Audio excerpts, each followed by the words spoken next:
Doctor BR Ambedkar Konaseema జిల్లా రామచంద్రపురంలో రాష్ట్ర IT విద్యాశాఖ మంత్రి నారా లోకేష్ నిండు నూరేళ్లు చల్లగా ఉండాలని 42 అడుగుల లోకేష్ కటౌట్ పెట్టి వినూత్న రీతిలో జన్మదిన వేడుకలు నిర్వహించారు. నారా లోకేష్ కటౌట్ కు దిష్టి తీసి హారతిలిచ్చి జన్మదిన శుభాకాంక్షలను రామచంద్రపురం ప్రజలు తెలిపారు. తండ్రి బాటలో తనయుడు నడవాలని ప్రజలు హారతలిచ్చి దీవించారు. అనంతరం పూలవర్షం కురిపించారు. తెలుగుదేశం పార్టీ ప్రధాన కార్యదర్శి రాష్ట్ర ఐటీ విద్యాశాఖ మంత్రివర్యులు నారా లోకేష్ ఒకరోజు ముందుగానే రామచంద్రపురం ప్రజల జన్మదిన వేడుకలు జరిపారు. రాష్ట్ర కార్మిక శాఖ మంత్రి వాసంశెట్టి సుభాష్ ఆధ్వర్యంలో పెద్ద ఎత్తున మహిళలు, కూటమి నాయకులు పెద్ద ఎత్తున పాల్గొని నారా లోకేష్ కు భారీ 42 అడుగుల కటౌట్ కు హారతులు పట్టారు. లోకేష్ నిండు నూరేళ్లు చల్లగా ఉండాలని దీవించి ఆశీర్వదించారు. చిన్న వయసులో బాధ్యతగా వ్యవహరిస్తూ తెలుగుదేశం పార్టీని కార్యకర్తల కోసం, పార్టీ అభివృద్ధి కోసం అహర్నిశలు కృషి చేస్తున్నారని కొనియాడారు. ముఖ్యమంత్రి చంద్రబాబు నాయుడు సారథ్యంలో రాష్ట్రం స్వర్ణాంధ్ర కానుందని మంత్రి సుభాష్ ఆశాభావం వ్యక్తం చేశారు. ఈ కార్యక్రమంలో వాసంశెట్టి సుభాష్, తండ్రి వాసంశెట్టి సత్యం, జనసేన ఇన్ఛార్జ్ పోలిశెట్టి చంద్రశేఖర్, నాయకులు, మహిళలు పెద్ద ఎత్తున పాల్గొన్నారు. ఇది మంచి ప్రభుత్వాన్ని అందరి చేత అనిపించుకుంటా ఉన్నారు. కేవలం విమర్శలకు తావివ్వకుండా ప్రతిపక్షాన్ని విమర్శలు చేయడం మానేసి అభివృద్ధి మీదే దృష్టి సారించి శభాష్ అనిపించుకున్నారు. అందరి చేత ఇది మంచి ప్రభుత్వం అనిపించుకున్నారు.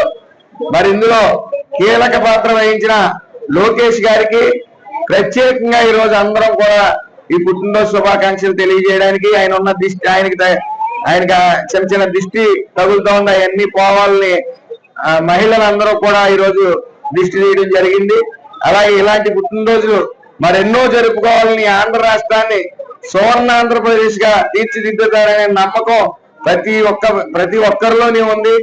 ప్రజలు ఈ 7 నెలల కాలంలో ఎన్డీఏ కూటమి ఆధ్వర్యంలో మరి ప్రజలు స్వచ్ఛందంగా మరి మొన్న సంక్రాంతి పండుగ చేసుకోవడం చూసాం.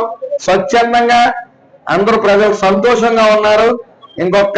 మనకి ఇంకా చాలా సమయం ఉంది కాబట్టి ఈ ఆంధ్రప్రదేశ్ ని సువర్ణ ఆంధ్రప్రదేశ్ గా వారి నాయకత్వంలో మనం చూడబోతా ఉన్నాం.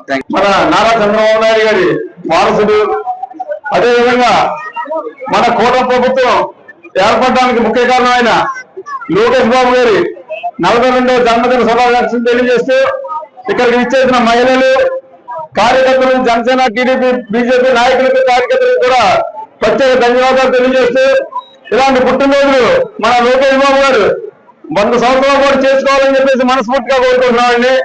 ఆయన నాయకత్వం దినదినాభివృద్ధిగా ఉండాలని చెప్పి కూడా మనస్ఫూర్తిగా జనసేన పార్టీ నుంచి కోరుకుంటున్నామండి. జై జనసేన, జై టీడీపీ, జై బీజేపీ.